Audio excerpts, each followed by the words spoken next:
Merci. Merci Madame la Présidente, Madame la Ministre, mes chers collègues. Au nom de la France, je dis aux harkis et à leurs enfants, à voix haute et solennelle, que la République a alors contracté à leur égard cette dette, une dette. Aux combattants, je veux dire notre reconnaissance. Nous n'oublierons pas. Aux combattants abandonnés, à leurs familles qui ont subi les camps, la prison, le déni, je demande pardon. Nous n'oublierons pas. Le gouvernement portera, avant la fin de l'année, un projet visant à inscrire dans le marbre de nos lois la reconnaissance et la réparation à l'égard des harkis. Tels furent les mots du président de la République, très forts et appréciés comme tels par les harkis et leurs familles le 20 septembre dernier. Le projet de loi que j'ai l'honneur de rapporter est la traduction concrète de cet engagement. Comme vous le savez, beaucoup a déjà été fait sous la législature actuelle pour améliorer les conditions de vie des harkis et de leurs familles. Et Madame la Ministre, je tiens à vous remercier. On peut citer à cet égard la création du Fonds social à destination des enfants de harkis par décret du 28 décembre 2018, ainsi que la revalorisation particulièrement significative de l'allocation de reconnaissance et de l'allocation viagère pour plus de 600 € depuis 2017. Si ces mesures étaient nécessaires pour améliorer le sort matériel des harkis, elles n'étaient pas suffisantes car elles ne répondaient pas en tant que telles à un sentiment qu'exprimaient les harkis et leurs familles depuis plus de 60 ans. Le sentiment que leur souffrance, le préjudice qu'ils ont subi à l'occasion de leur rapatriement et de leur accueil ne sont pas pleinement reconnus par l'État. Cette soif de reconnaissance et de réparation exprimée par les harkis est parfaitement légitime. Lorsque l'on sait les conditions de vie indignes et les privations qu'ont connues les harkis et leurs familles dans les structures d'accueil qui portent si mal leur nom. Cela a été mis en exergue par les différents témoignages que nous avons pu recueillir dans les cadres de nos travaux. Tutelle sociale exercée par des chefs de camp, restriction de la liberté de circulation, absence de conditions minimales d'hygiène et de sécurité, négation de l'identité même des personnes en imposant des prénoms français, déscolarisation des enfants, internement d'office en hôpitaux psychiatriques, détournement des allocations familiales, sans parler des violences et des humiliations faites parfois aux femmes et aux enfants. Face à ce drame subi par tant de familles, la République se devait de reconnaître sa responsabilité et de réparer le préjudice causé aux harkis. Tel est l'objet de ce projet de loi, qui marque, il faut le souligner, une véritable révolution eu égard aux dispositifs précédents en faveur des harkis. Car il ne s'agit plus ici de créer de nouvelles mesures sociales au bénéfice des plus nécessiteux, selon la logique des dispositifs d'aide précédents, mais véritablement de rendre justice aux harkis. Rendre justice, c'est en l'espèce, premièrement, reconnaître la faute de l'État ainsi que le préjudice subi par les harkis du fait de cette faute. Deuxièmement, créer un mécanisme visant à réparer ce préjudice. Enfin, troisièmement, contribuer à l'édification et à la transmission d'une mémoire des harkis. La reconnaissance par la nation de la faute de l'État à l'égard des harkis, c'est l'objet de l'article 1er du projet de loi. À cet égard, les mots revêtent un poids symbolique particulièrement fort et ils doivent être à la hauteur du drame qu'ont subi les harkis et leurs familles. C'est la raison pour laquelle je vous proposerai, à l'instar du président de la République dans son discours précité, d'utiliser le mot « abandon » plutôt que le terme « délaissé », qui me semble d'un euphémisme malvenu lorsqu'il s'agit de décrire le comportement de l'État à l'écart des harkis au lendemain de la guerre d'Algérie. Plusieurs d'entre vous ont déposé un amendement similaire. Et je me félicite par avance que nous nous retrouvions ensemble sur ce sujet, au-delà de nos appartenances politiques. La réparation du préjudice subi par les harkis du fait des conditions de vie indignes qu'eux et leurs familles ont vécues dans les structures qui les ont accueillis C'est l'objet de l'article 2 du projet de loi. En vertu de la mission de rapporteur qui m'a été confiée, il me revient de vous transmettre en toute transparence la perception de ce texte par les acteurs concernés.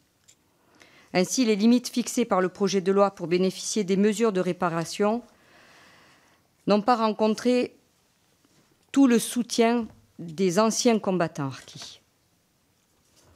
Ils sont tous d'accord sur le pardon, ce pardon qu'ils reconnaissent et dont ils sont fiers aujourd'hui. Seuls ceux qui ont résidé dans les camps des hameaux de forestage pourraient être indemnisés. Les associations mettent en exergue cela, alors même qu'ils partagent une communauté de destin, bien souvent les mêmes souffrances.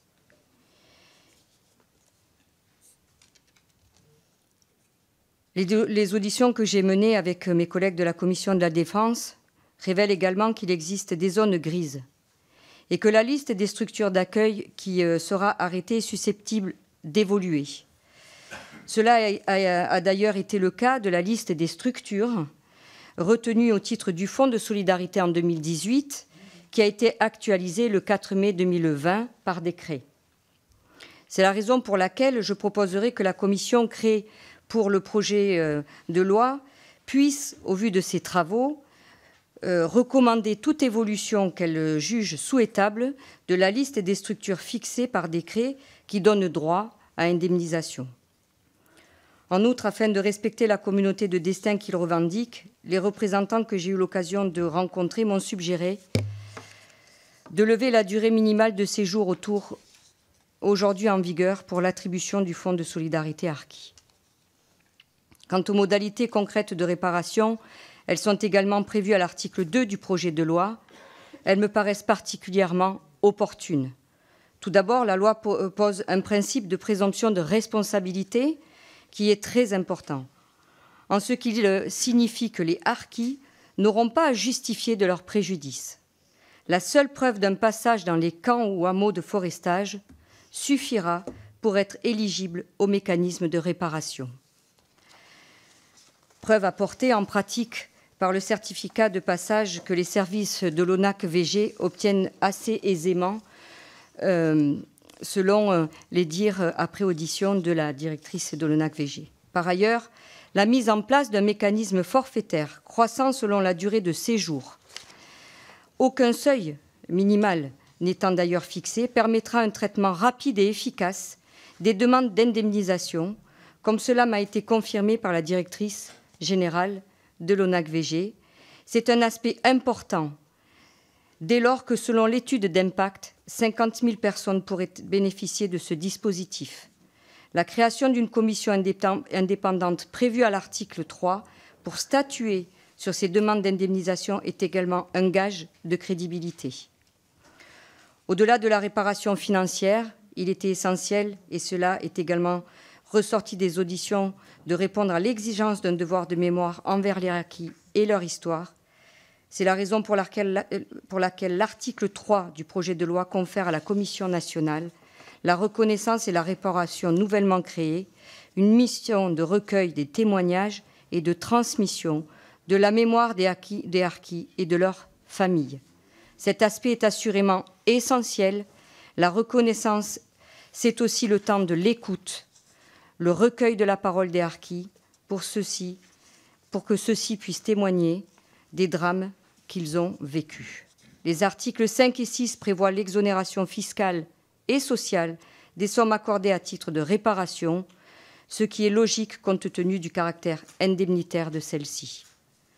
Quant à l'article 7, il procède à 3 modifications de l'allocation viagère, créée en 2015, allocation qui bénéficie spécifiquement aux conjoints survivants des harkis et servie sous forme de rente viagère.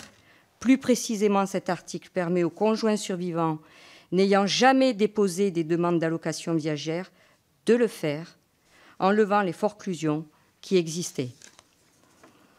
Il étend le bénéfice de cette allocation aux conjoints survivants des personnes assimilées aux membres des formations supplétives. Sont ainsi notamment visés les agents contractuels de police auxiliaires, les agents de renseignement ou encore les gardes champêtres en zone rurale. Ils en bénéficient déjà car tel était l'esprit du législateur, mais le projet de loi permet d'assurer la sécurité juridique d'une telle extension.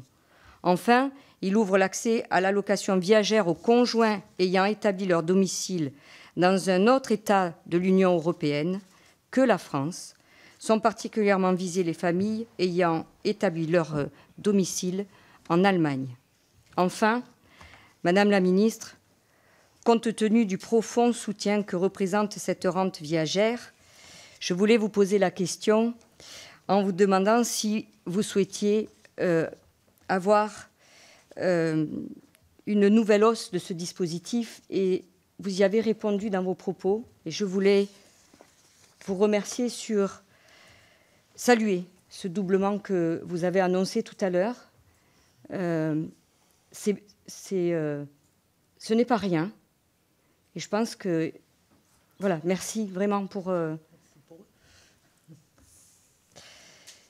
Madame la Ministre, Madame la Présidente, mes chers collègues, vous l'aurez compris, c'est avec beaucoup d'émotion et une grande fierté que je rapporte ce projet de loi. Il constitue une avancée décisive dans le processus de reconnaissance de la nation et de la réparation à l'égard des harkis. Mais il est aussi et surtout un témoignage de ce qu'est et de ce que doit être notre République. Un système politique au sein duquel cohabitent des sensibilités variées, des parcours parfois tragiques, des vies multiples, unies par un principe fondamental de reconnaissance de l'altérité et du respect de ce qui nous distingue. Il nous revient aujourd'hui d'ancrer dans la loi et par son biais dans l'histoire ce que sont les harkis et ce que leur doit la France. Merci.